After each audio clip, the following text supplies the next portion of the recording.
Méditons avec la communauté des disciples du Christ vivant en ce mardi 20 juin 2023, 11e semaine du temps ordinaire, année liturgique A. Évangile de Jésus-Christ selon saint Matthieu, au chapitre 5, versets 43 à 48.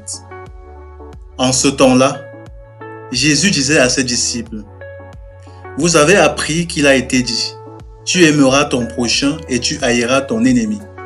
Eh bien, moi, je vous dis, aimez vos ennemis et priez pour ceux qui vous persécutent, afin d'être vraiment les fils de votre Père qui est aux cieux.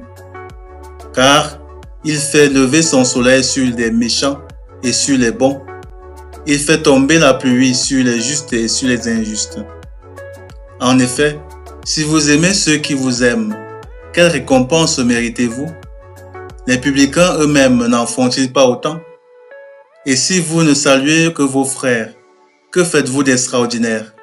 Les païens eux-mêmes n'en font-ils pas autant?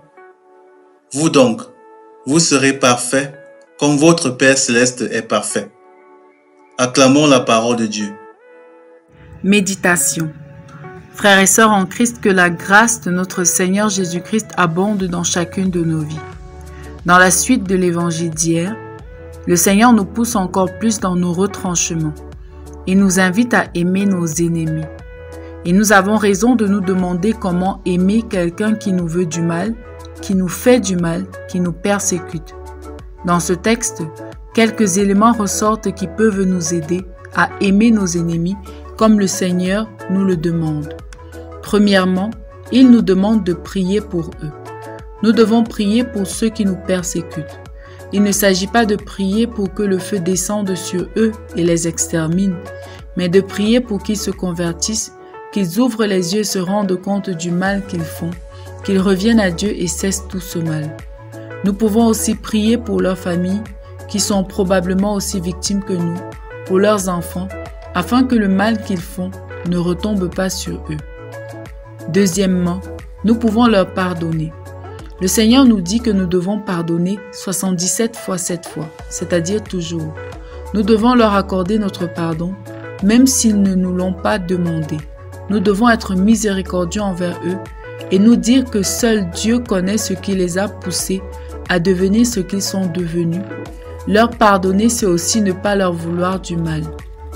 Troisièmement, nous pouvons et devons les aimer comme nous-mêmes. Le Seigneur nous dit que le plus grand des commandements, c'est de l'aimer entièrement et aimer notre prochain comme nous-mêmes. Un ennemi est notre prochain et nous devons faire pour lui ce que nous aurions souhaité qu'on fasse pour nous dans la même situation. Est-ce que nous aurions aimé qu'on nous détruise, qu'on nous tue, qu'on fasse du mal envers nous en retour? Qu'est-ce que nous aurions aimé qu'on fasse pour nous dans la même situation? Aurions-nous aimé qu'on nous aime quand même, qu'on nous souhaite la conversion, qu'on nous pardonne, qu'on soit patient envers nous? En quatrième point, nous pouvons dans la mesure du possible faire du bien à ces personnes.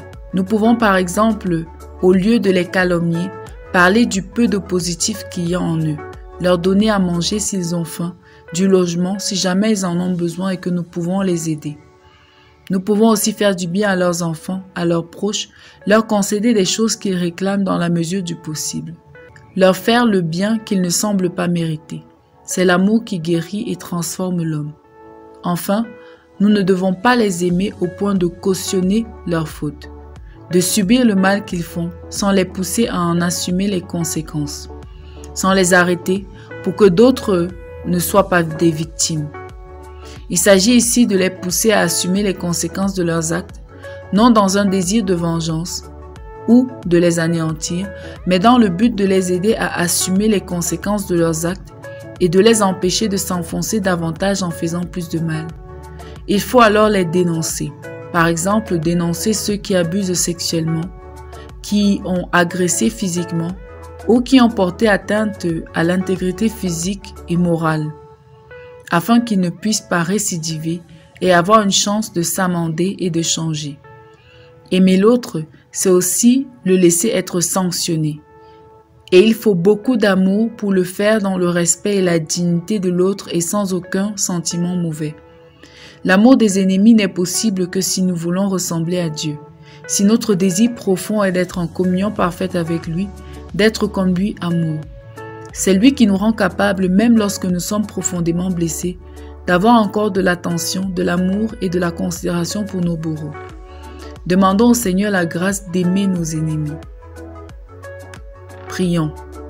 Seigneur, toi qui fais briller ton soleil sur les bons et les méchants, accorde-nous la grâce d'être bons envers ceux qui ne le sont pas envers nous. Donne-nous des cœurs vraiment aimants. Intercession. Nous te prions, Seigneur, pour tous ceux qui ont été victimes des abus sexuels, des violences de toutes sortes, qu'ils puissent pardonner et guérir par l'amour responsable de leurs bourreaux. Maman Marie intercède pour nous. Exercice spirituel. Faire un acte de charité envers quelqu'un qui ne nous aime pas ou qui nous cause souvent du tort. Loué soit Jésus-Christ.